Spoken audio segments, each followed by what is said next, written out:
Ó Mãe Santíssima, intercedei por nós para que possamos bem compreender os ensinamentos de vosso Divino Filho, nosso Senhor e Salvador Jesus Cristo, e as explicações dos pais da Igreja. Ó Virgem Imaculada, ofereço-vos este trabalho e peço que abençoais aqueles que o ouvirem, e que seja para a maior honra e glória de Deus. Amém.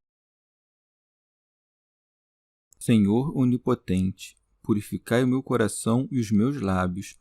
Vós, que purificastes os lábios do profeta Isaías com carvão em brasa, e dignai-vos, por tal modo, purificar-me com a vossa misericórdia, para que possa dignamente anunciar o vosso santo Evangelho.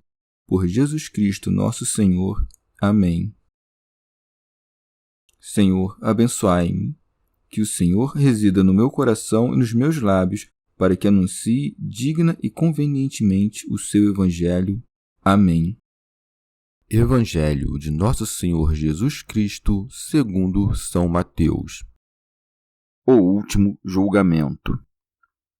Quando o Filho do Homem vier em sua glória e todos os anjos com ele, então se assentará no trono da sua glória. E serão reunidos em sua presença todas as nações, e ele separará os homens uns dos outros, como o pastor separa as ovelhas dos bodes, e porá as ovelhas à sua direita e os bodes à sua esquerda. Então dirá o rei aos que estiverem à sua direita: Vinde, benditos de meu Pai, possuí por herança o reino preparado para vós desde a fundação do mundo. Pois tive fome e me destes de comer, tive sede e me destes de beber. Era forasteiro e me acolhestes, estive nu e me vestistes, doente e me visitastes, preso e viestes ver-me. Então os justos lhe responderão: Senhor, quando foi que te vimos com fome e te alimentamos, com sede e te demos de beber? Quando foi que te vimos forasteiro e te recolhemos, ou nu e te vestimos? Quando foi que te vimos doente ou preso e fomos te ver? Ao que lhes responderá o rei: Em verdade eu vos digo, cada vez que o fizestes a um desses meus irmãos mais pequeninos, a mim o fizestes. Em seguida dirá aos que estiverem à sua esquerda: Apartai-vos de mim, malditos, para o fogo eterno preparado para o diabo e para os seus anjos, porque tive fome e não me destes de comer, tive sede e não me destes de beber, fui forasteiro e não me recolhestes, estive nu e não me vestistes, doente e preso e não me visitastes. Então também eles responderão: Senhor, quando é que te vimos com fome ou com sede, forasteiro ou nu, doente ou preso e não te socorremos? E ele responderá com estas palavras: Em verdade vos digo, todas as vezes que o deixastes de fazer a um desses mais pequeninos, foi a mim que o deixastes de fazer. E irão estes para o castigo eterno, enquanto os justos irão para a vida eterna. Comentários dos Pais da Igreja. Rábano Mauro. Depois das parábolas sobre o fim do mundo, expõe o Senhor o modo como será julgado. São João Crisóstomo. Esta parte do discurso é muito encantadora e devemos escutá-la continuamente, com toda a atenção, derramando-a em nossa alma e com toda a compunção, pois é o próprio Cristo quem o profere do modo mais terrível e claro. Neste caso, não fala como anteriormente: o reino dos céus é semelhante, mas, manifestando-se e revelando sua própria pessoa, diz: quando o Filho do Homem vier em sua glória. São Jerônimo. Aquele que, 2 dias depois, deveria realizar a Páscoa e ser entregue à cruz e ao escárnio dos homens, oportunamente promete a glória do que triunfa, para compensar os escândalos que se seguiriam com o prêmio da promessa. E é de notar que quem será visto na majestade é o Filho do Homem. Santo Agostinho. os ímpios e aqueles postos à sua direita vê-lo-ão em forma humana, pois no juízo aparecerá na forma que de nós recebeu. Mas, depois disso, acontecerá que será visto na forma de Deus, aquela que conhecem todos os fiéis. Remígio de Auxerre. Estas palavras destroem o erro daqueles que disseram que o Senhor não conservará a forma de servo. De outra parte, chama de majestade a divindade, pela qual é igual ao Pai e ao Espírito Santo. Orígenes. Ou porque voltará com glória para que o seu corpo apareça do mesmo modo como apareceu quando foi transfigurado no monte. Seu assento consiste ou nos mais perfeitos dos santos, sobre os quais está escrito: lá se estabeleceram as sedes da justiça, ou em certas virtudes angélicas, das quais se diz: os tronos, as dominações. Santo Agostinho. Descerá, pois, com os anjos que convocou das alturas para realizar o juízo, pelo que diz: e todos os anjos com ele. São João Crisóstomo. Todos os anjos, pois, estarão presentes com ele, testemunhando também eles quanto administraram, por ordem do Senhor, para a salvação dos homens. Santo Agostinho. Ou, com o nome de anjos, designou também os homens que julgarão com Cristo. Os anjos são, pois, mensageiros. De modo muito preciso, compreendemos como mensageiros todos os que aos homens anunciaram a salvação celeste. Segue-se: e serão reunidas em sua presença todas as nações. Remígio de Auxerre. Estas palavras provam a verdade da futura ressurreição. Santo Agostinho. Esta reunião será feita pelo mistério dos anjos, dos quais é dito: congregai diante dele os seus santos. Orígenes. Ou não entendamos que todos os povos serão reunidos diante dele num local, mas porque já não estarão dispersos por muitos e falsos dogmas sobre ele. A divindade de Cristo se fará patente, para que não só nenhum dos justos, mas nenhum dos pecadores o ignore. Já não aparecerá o Filho de Deus num lugar e não em outro, mas, como ele mesmo deu a entender, com a comparação do relâmpago. Enquanto, pois, os maus não conhecem a si mesmos, nem conhecem a Cristo, ou os justos só o veem como por espelho e enigma, não estão separados os bons dos maus. Mas quando, por causa da aparição do Filho de Deus, chegarem a conhecê-lo, então o Salvador separará os bons dos maus, pelo que se segue. E ele separará os homens uns dos outros, como o pastor separa as ovelhas dos bodes. Porque tanto os pecadores conhecerão seus delitos, quanto os justos verão patentes os frutos que produziram as sementes de sua justiça. Chamam-se ovelhas os que se salvam por causa da mansidão que aprenderam daquele que disse: aprendei de mim, que sou manso. E porque estiveram prontos a serem conduzidos até a morte, imitando o Cristo, que, como ovelha, foi levado ao matadouro. Os maus, por outro lado, são chamados de bodes, que sobem em ásperos e duros rochedos e caem por seus precipícios. São João Crisóstomo. Ou chama estes de bodes, mas aqueles de ovelhas, para demonstrar a infrutuosidade daqueles, pois dos bodes não se faz nenhum fruto, e a utilidade destes, porque é muito o fruto que das ovelhas se extrai, como a lã, o leite e os cordeirinhos que nascem. A Sagrada Escritura costuma designar a simplicidade e a inocência com o nome de ovelha. De modo belo, pois, designam-se aqui os eleitos com este nome. São Jerônimo. O bode é um animal lascivo que está sempre fervendo em direção ao coito e que sempre, de acordo com a lei, é oferecido como vítima pelos pecados. E não disse cabras, que podem ter filhotes e saem tosquiadas do banho. São João Crisóstomo. Depois os separa até de lugar, pois segue-se: e porá as ovelhas à sua direita e os bodes à sua esquerda. Orígenes. Os santos, pois, que praticaram obras propícias, receberam em prêmio de suas obras direitas a direita do rei, na qual está o descanso e a glória. Mas os maus, por suas obras péssimas e perversas, caíram à esquerda, isto é, na tristeza dos tormentos. E prossegue.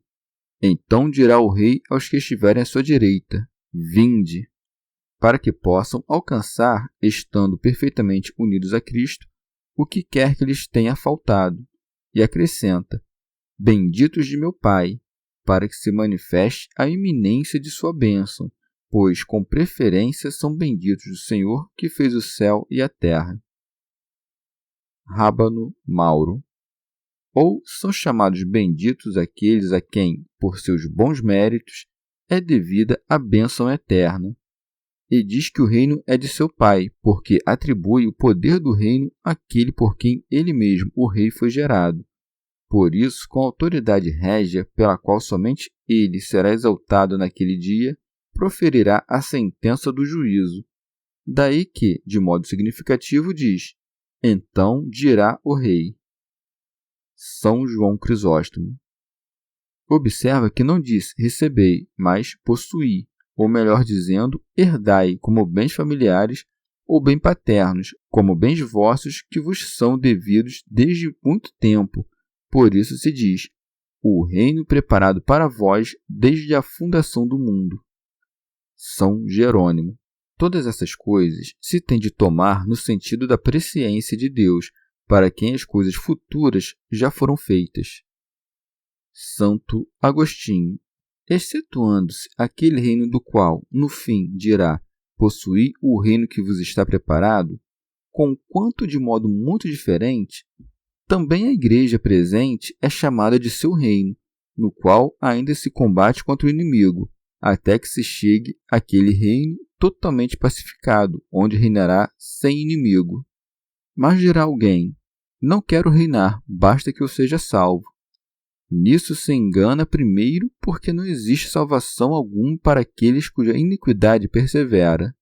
Ademais, se existe alguma diferença entre os que reinam e os que não reinam, convém que todos estejam num mesmo reino, para que não sejam considerados como inimigos ou de outra ordem distinta e pereçam enquanto os outros reinam. Pois todos os romanos possuem o reino romano, mesmo que nem todos nele reinem. São João Crisóstomo. E por quais méritos os santos recebem os bens celestiais, manifestam quando acrescenta, pois tive fome e me destes de comer. Remígio de Auxerre. E é preciso notar que neste lugar menciona o Senhor as 6 obras de misericórdia, as quais, se qualquer um dedicar-se a praticar, merecerá o reino preparado para os eleitos, desde a constituição do mundo. Rábano Mauro. Em sentido místico, observa as leis do verdadeiro amor àquele que restaura o que tem fome e o que tem sede de justiça com o pão da palavra ou refresca-o com a bebida da sabedoria. Também o faz aquele que recebe, na casa da igreja-mãe, alguém que andava sem rumo, heresia ou pelo pecado. O mesmo vale para quem receber alguém fraco na fé. São Gregório Magno. Mas estes aos quais o juiz dirá, tendo-os à direita, tive fome, são a parte dos escolhidos que são julgados e reinam os que lavam as máculas da vida com lágrimas, os que, redimindo os pecados precedentes com as boas ações praticadas em seguida, cobrem inteiramente, com o manto de esmolas, diante dos olhos do juiz, o que quer que tenham no passado praticado de mal. Os outros são os que não são julgados e reinam, aqueles que transcendem até mesmo os preceitos da lei pela virtude da perfeição. Orígenes. E, por causa de sua humildade, proclamam-se indignos dos benefícios, não esquecendo-se daquilo que fizeram. Ele mesmo lhes mostra sua compaixão para com os seus. Por isso segue dizendo, então os justos lhe responderão, Senhor, quando foi que te vimos com fome e te alimentamos, com sede e te demos de beber? Quando foi que te vimos forasteiro e te recolhemos, ou nu e te vestimos? Quando foi que te vimos doente ou preso e fomos te ver? Rábano Mauro. Dizem isto certamente não desconfiando das palavras do Senhor, mas pasmando-se de tanta elevação e da grandeza de sua majestade. Ou lhes parecerá porque mesquinho o bem que fizeram, segundo aquilo que disse o apóstolo. Os sofrimentos do tempo presente não têm proporção com a glória vindoura, que se manifestará em nós. Continua. Ao que lhes responderá o rei: em verdade vos digo, cada vez que o fizeste a um destes meus irmãos mais pequeninos, a mim o fizestes. São Jerônimo. Livremente poderíamos entender que Cristo, faminto, é alimentado em todo pobre. Ao Cristo sedento, dá-se de beber e também assim com respeito aos demais. Mas por isto que segue, cada vez que o fizeste a um destes meus irmãos mais pequeninos, a mim o fizestes, não me parece que o disse referindo-se de modo genérico aos pobres, mas aos que são pobres de espírito, aos quais tinha dito, estendendo a sua mão: todo aquele que fizer a vontade de meu Pai, esse é meu irmão. São João Crisóstomo.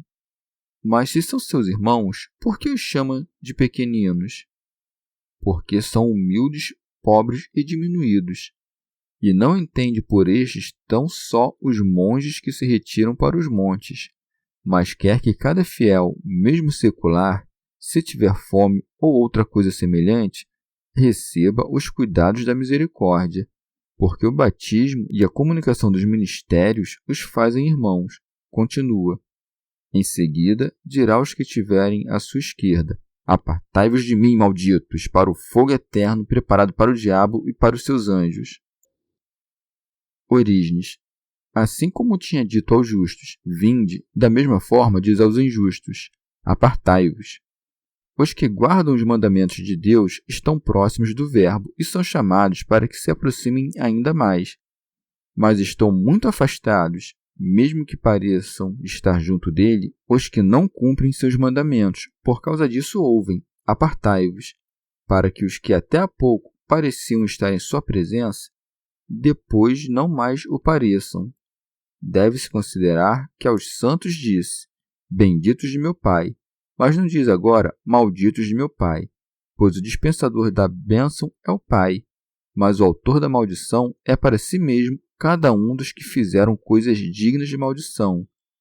Os que se apartam de Jesus caem no fogo eterno, o que é de distinta natureza do fogo que usamos, pois nenhum fogo é eterno entre os homens, e nem sequer de muita duração. E considera que não disse que o reino está preparado, em verdade, para os anjos, mas sim que o fogo eterno o está para o diabo e para os seus anjos. Porque, no que diz respeito a ele, não criou os homens para que se perdessem, mas os que pecam unem-se ao diabo, de modo que, assim como os que se salvam são igualados aos santos anjos, da mesma maneira, sejam igualados aos anjos do diabo os que perecem. Santo Agostinho. Disso fica evidente que será um mesmo o fogo destinado aos suplícios dos homens e dos demônios, e se será funesto para o tato corporal, para que por ele possam ser atormentados os corpos, de que maneira poderá conter-se nele a pena dos espíritos malignos, salvo que os demônios tenham certos corpos formados de ar denso ou úmido, como alguns opinam?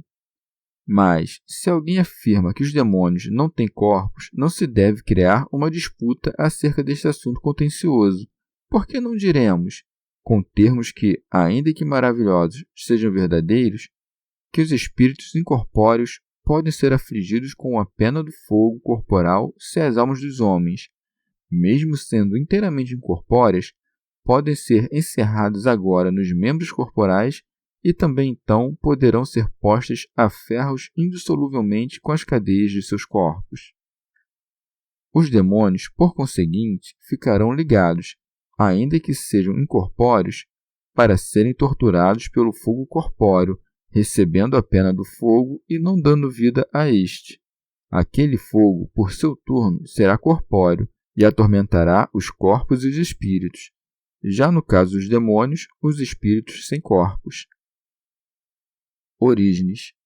Ou talvez aquele fogo tenha uma natureza tal que, sendo invisível, queime as coisas invisíveis, de modo com que diz o apóstolo: as coisas que se veem são passageiras, as que não se veem são eternas. Não te admires, pois, quando ouvires que há um fogo invisível e castigador, e quando vires que o calor atinge os homens por dentro, atormentando-os muito. Prossegue: porque tive fome e não me destes de comer. Escreveu-se aos fiéis: vós sois corpo de Cristo. Logo, assim como a alma que habita no corpo, mesmo que não tenha fome por conta de sua natureza espiritual, tem fome de alimento corpóreo porque está unido ao seu corpo, assim também o Salvador, sendo ele mesmo impassível, padece tudo o que padece seu corpo, que é a Igreja. E considera tu que, quando fala aos justos, conta seus benefícios enumerando-os um a um. Mas, quando fala aos iníquos, abreviando a narrativa, reuniu ambas as coisas, dizendo: doente e preso, e não me visitastes. Porque é próprio do juiz misericordioso apregoar com maior abundância os bons feitos dos homens e ampliá-los. Já, quanto às suas más ações, é próprio dele referi-las de passagem e encurtá-las. São João Crisóstomo. E olha com atenção como abandonaram a misericórdia não somente em uma ou duas coisas, mas em todas. Porque não apenas não deram de comer ao faminto, mas, o que era menos penoso, nem sequer visitaram o enfermo. E observa de que maneira acrescenta coisas fáceis, porque não disse: estava na prisão e não me tirastes, enfermo e não me curastes. Mas disse: não me visitastes e não viestes até mim. Ademais, quando tem fome, não pede uma mesa esplêndida, mas o alimento necessário. Todas essas coisas, portanto, bastam para sofrer a pena. Primeiro, a facilidade em dar o que se pede, pois era pão. Segundo, a misericórdia do que pedia, pois era pobre. Terceiro, a compaixão da natureza, pois era homem. Quarto, o desejo de alcançar o que se prometia, pois prometia o reino. Quinto, a dignidade do que recebia, pois era Deus o que recebia por meio dos pobres. Sexto, a superabundância da honra, porque se dignou de receber das mãos dos homens. Sétimo, a justiça da dádiva, pois recebia de nós o que é seu. Mas os homens, contra todas essas coisas, são cegados pela avareza. São Gregório Magno. Esses a quem se diz isso são os maus fiéis, que são julgados e perecem, pois os outros, a saber, os infiéis, não são julgados e perecem, porque então não se discutirá a causa dos que se aproximam da presença do severo juiz, já com a condenação de sua infidelidade. Mas os que retêm a profissão de sua fé, mas não têm as obras próprias de profissão, têm sua falsidade demonstrada para que pereçam. Estes, pelo menos, ouvem as palavras do juiz, porque, pelo menos, guardaram as palavras de sua fé. Aqueles nem sequer recebem em sua condenação as palavras do juiz eterno, porque nem sequer nas palavras quiseram guardar a reverência que se lhe deve. Pois também o príncipe, que governa uma república terrena, pune de um modo o cidadão que delinque no interior e de outra distinta o inimigo que se rebela no estrangeiro. Contra aquele, procede consultando seus direitos. Contra o inimigo, move guerra e não investiga o que determina a lei sobre sua pena. São João Crisóstomo. Refutados pela palavra do juiz, falam com mansidão, pois continua. Então também eles responderão: Senhor, quando é que te vimos? Orígenes. Considera que os justos se detêm em cada uma das palavras, e os réprobos assim não procedem, mas por elas passam ligeiramente, porque é próprio dos justos, devido à sua humildade, desmentir diligentemente e de uma em uma suas boas obras narradas na presença deles. E é próprio dos homens maus, para desculpar-se, dar a entender que não têm culpas, ou que são leves e poucas. Mas também a resposta de Cristo assinala isso, pelo que se segue. Na verdade vos digo. E querendo demonstrar que as ações boas dos justos são grandes, mas não as culpas dos pecadores, diz aos justos: todas as vezes que vós fizestes isto a um destes meus irmãos mais pequeninos, a mim o fizestes. Mas, ao se referir aos iníquos, não acrescenta a palavra irmãos, porque verdadeiramente os perfeitos são seus irmãos.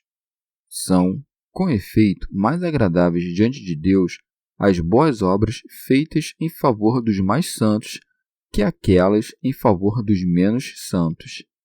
E é mais leve a culpa de negligenciar os menos santos de que fazê-lo com os mais santos. Santo Agostinho. Aqui, pois, trata-se do último juízo, quando Cristo virá do céu com o fim de julgar os vivos e os mortos. Chamamos de último este dia do juízo divino, isto é, o último tempo, pois é incerto por quantos dias se estenderá este juízo. Mas, segundo o costume das Sagradas Escrituras, o dia normalmente se põe no lugar do tempo. Por isso dizemos o último juízo ou final, porque julga agora, e julgou desde o princípio do gênero humano, separando os primeiros homens da árvore da vida, e não poupando os anjos que pecaram.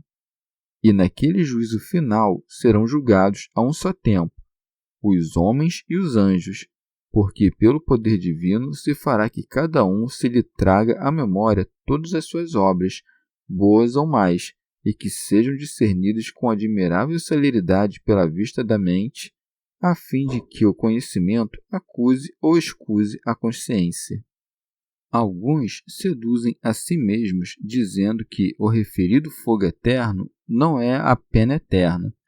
Prevendo isto, o Senhor concluiu sua sentença dizendo assim: e irão estes para o castigo eterno, enquanto os justos irão para a vida eterna.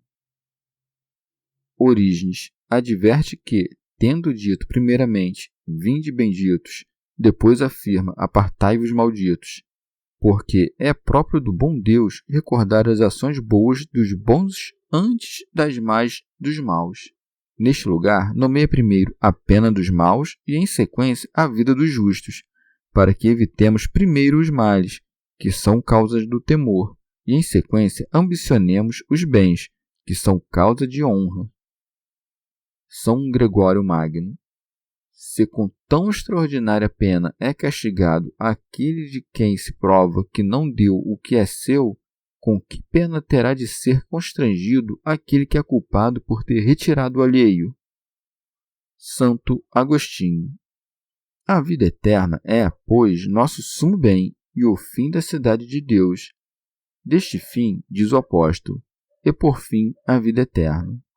E, além disso, como parece que aqueles que não têm familiaridade com as Sagradas Escrituras possam tomar a vida eterna pela vida dos maus, por causa da imortalidade da alma, ou por causa das penas intermináveis dos ímpios, se tem de dizer, em verdade, para que seja compreendido por todos que o fim desta cidade, na qual se terá o sumo bem, é ou a paz na vida eterna, ou a vida eterna na paz.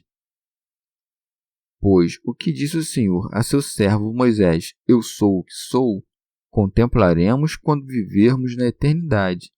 E assim, pois, diz o Senhor: ora, a vida eterna é esta, que te conheçam a ti como o único Deus verdadeiro. Porque esta contemplação nos promete o fim de todas as ações e a perfeição eterna das alegrias, sobre a qual, diz João, o veremos como ele é. São Jerônimo. Mas percebe, ó leitor prudente, que tanto são eternos os suplícios, quanto a vida perpétua não acarreta temor de ruína. São Gregório Magno. Mas dizem alguns que ele ameaçou os pecadores para afastá-los do pecado. A estes responderemos: se ameaçou com falsidades para corrigir a injustiça, também prometeu coisas falsas para chamá-los à justiça. E assim, enquanto andam solícitos para apresentar a Deus como misericordioso, não se envergonham de chamá-lo de falaz. Mas, dizem, a culpa limitada não deve ser castigada ilimitadamente. Aos quais responderemos que falariam bem, se o juiz justo apreciasse não os corações dos homens, mas suas obras. A justiça, portanto, do severo juiz corresponde que jamais careçam de suplício aqueles cujo espírito jamais quis carecer de pecado nesta vida. Santo Agostinho. Nenhuma lei justa exige que seja igual a duração do tempo da pena ao da culpa, pois não há quem tenha querido sustentar que a pena do homicida ou do adúltero deve durar tão pouco como durou estas faltas. Quando por algum grande crime é condenado alguém à morte, acaso as leis tomam em consideração o tempo que dura o suplício e não a necessidade de tirar-lhe para sempre da sociedade dos vivos? Os açoites, a desonra, o desterro, a escravidão, que frequentemente se impõem sem que sejam afrouxados por nenhuma indulgência, não se parecem, por acaso, nesta vida, com as penas eternas? Por isso, certamente, não podem ser eternos, porque esta vida, na qual se recebem estes castigos, não se prolonga eternamente. Mas dizem, como então pode ser verdade o que disse Cristo? Com a medida com que medirdes, vos medirão também a vós, se o pecado temporal é castigado com a pena eterna. Mas não se considera que a medida da pena se entende não por igual duração do tempo, mas pela reciprocidade do mal, isto é, que o que fez mal padeça os males. Isto é ser medido com a mesma medida. Fez-se digno do mal eterno o homem que aniquilou em si o bem que poderia ter sido eterno. São Gregório Magno. Mas dizem, nenhum justo se alimenta de crueldades, e o servo delinquente é lançado à morte para ser corrigido da maldade. Mas com qual objetivo arderão para sempre os iníquos entregues ao fogo da geena? A isto responderemos que Deus onipotente não se alimenta do tormento dos desgraçados, porque é piedoso, mas porque é justo, não lhe é suficiente o castigo dos iníquos. E, no entanto, para alguma finalidade, o fogo eternamente devorará os iníquos, para que os justos saibam eternamente que são tão devedores da graça divina quanto veem os males sendo punidos eternamente, males que puderam evitar com a ajuda desta mesma graça. Mas dirão que de todos os corpos criados por Deus, não existe nenhum que possa padecer e não possa morrer. É, pois, necessário que viva sofrendo, e não é necessário que morra de dor, porque não é qualquer dor que mata estes corpos mortais. Para que uma dor possa matar, é necessário que seja de tal natureza que, estando intimamente unida a alma a este corpo, cedendo às agudas dores, saia dele. Então, a alma se unirá a tal corpo com um vínculo tão íntimo que nenhuma dor poderá rompê-lo. E ocorrerá uma morte eterna, pois a alma não poderá nem viver, pois não possui Deus, nem isentar-se das dores do corpo por meio da morte. Entre os que negaram semelhante e eterno suplício, o mais misericordioso foi Orígenes, que acreditou que, depois de largos e cruéis suplícios, proporcionais às suas faltas, seriam libertados, inclusive o próprio diabo e seus anjos, e associados aos anjos santos. Mas a Igreja, não sem razão, o condenou não só por isso, mas também por outros erros, e ele perdeu também aquilo que aparentava ter de misericordioso, inventando verdadeiras misérias, pelas quais as penas seriam expiadas, e falsas beatitudes, nas quais os bons não teriam a alegria segura e eterna.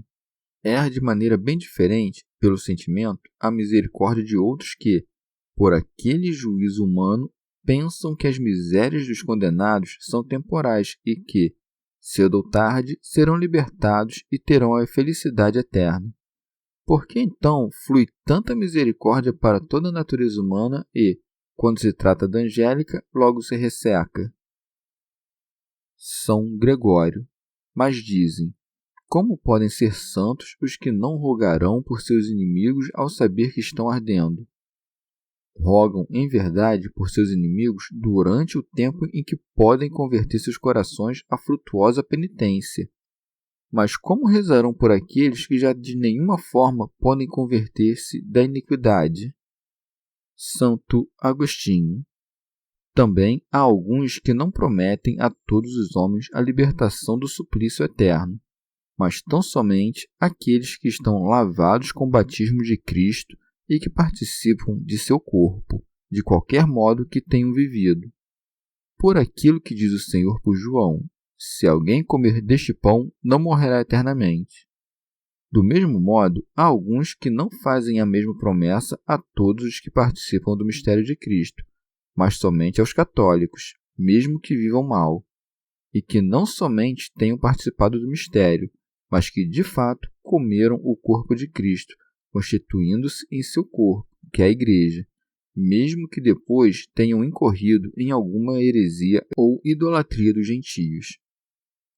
Há alguns que, por conta do que está escrito acima, mas o que perseverar até o fim, esse será salvo, não o prometem a ninguém senão aos que tiveram perseverado na Igreja Católica, pois serão salvos pelo fundamento, isto é, por causa da fé, pelo fogo com o qual os maus serão punidos no juízo final.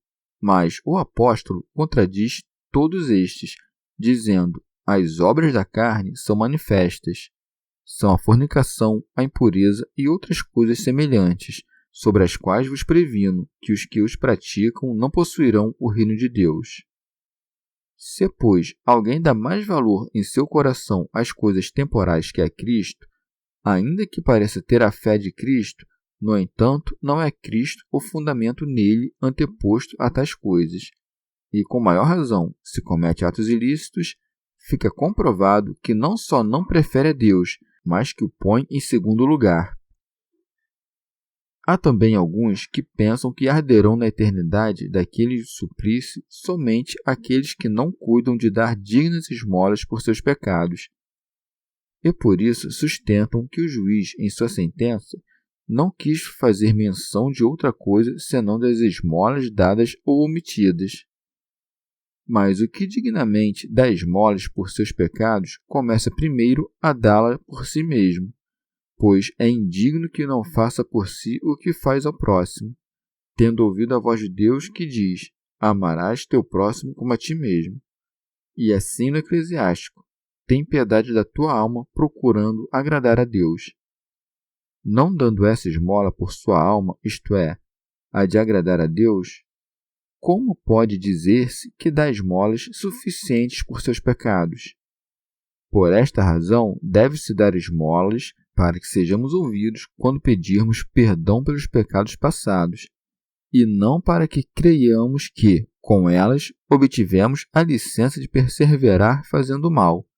Por isso, pois, o Senhor predisse que colocaria à sua direita os que deram esmolas e à esquerda os que não as deram, para demonstrar quanto vale a esmola para pagar os pecados passados, não para continuar eternamente pecando de modo impune.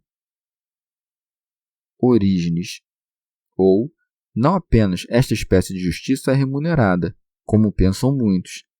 Com efeito, em certos casos, cumpre-se o mandato de Cristo dando-lhe de comer e beber quem come e bebe a justiça e a verdade dos fiéis. Do mesmo modo, cobrimos o Cristo que passa frio como a vestimenta quando recebemos o tecido da sabedoria, de modo que, pela doutrina, ensinemos alguns e ponhamos sobre eles as vísceras da misericórdia.